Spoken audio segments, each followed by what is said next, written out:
मैया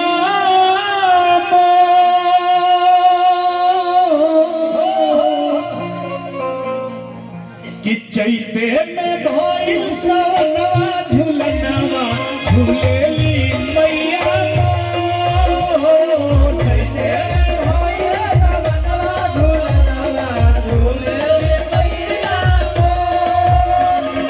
चैते में भइल सवनवा झुलनवा झुलेली मैया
चैते में भइल सवनवा झुलनवा झुलेली मैया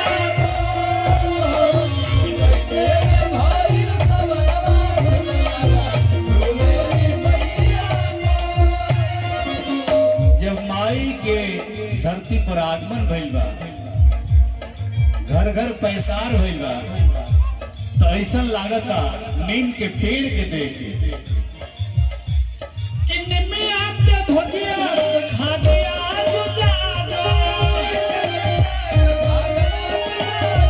निम्मे आपके कछिया के भाग गया जो जागा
कि अब जगत दुलारी के मौरी मैया